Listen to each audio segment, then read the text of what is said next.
Can we have a couple more glasses of wine here? I mean, it's appropriate. Yo. Sure.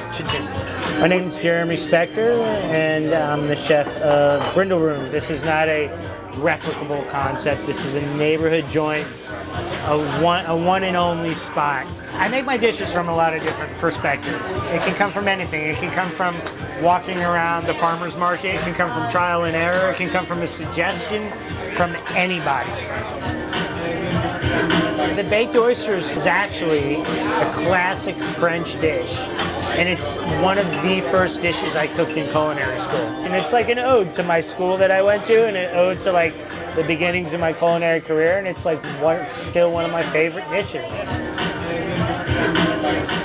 The burger comes from my partner here, Dean Piccolo, and what he does is he ages meat for his steakhouse, and there's an outer layer of a ribeye that is called the deckle that's very, very flavorful. And he makes a burger blend out of that. It's a very friendly burger for everybody. It's very balanced. So you get a little minerality, you get a little freshness, you get a little juiciness from the fat.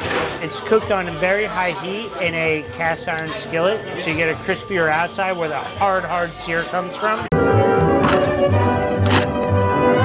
The finishing touch on it is I put the cheese on top, and I put some wet caramelized onions, and I turn the heat off, and it like kind of steams and rests.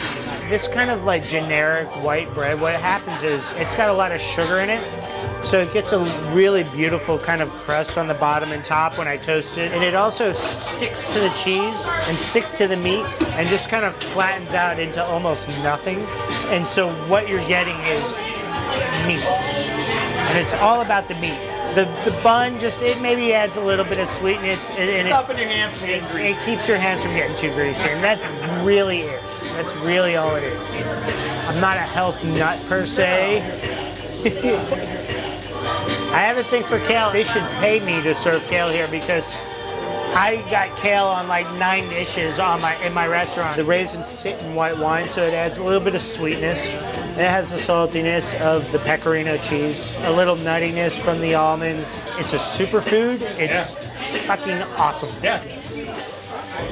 Spicy mussels is an inspiration from my line cooks. What they do is they take tomatoes, they just burn them, black them, char them. They take garlic and they char them. They take peppers and they char them. And they put it in the blender, and it's like a really delicious sauce. It's a moules frites, but it's like a Mexican moules frites. And it's awesome. Yeah, it is awesome. So the steak tartares, the things that make it unique, the tomato product is an oven-dried tomato, which we make in-house. I add a little bit of truffle oil to the capers. We chop everything by hand, which is really like the key to a great steak tartare and a fresh steak tartare. And that's it. And then potato chips are the perfect vehicle, in my opinion.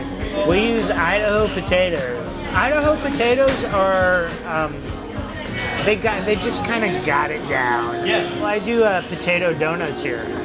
I make donuts out of potatoes. Donuts made from potatoes. Yeah, like you want to get some? Oh yeah! We don't have dessert. We are the place that serves potato donuts that the New York Times wrote about and New York Magazine wrote about. And well, let's toast for the donut, shall we? Chin chin.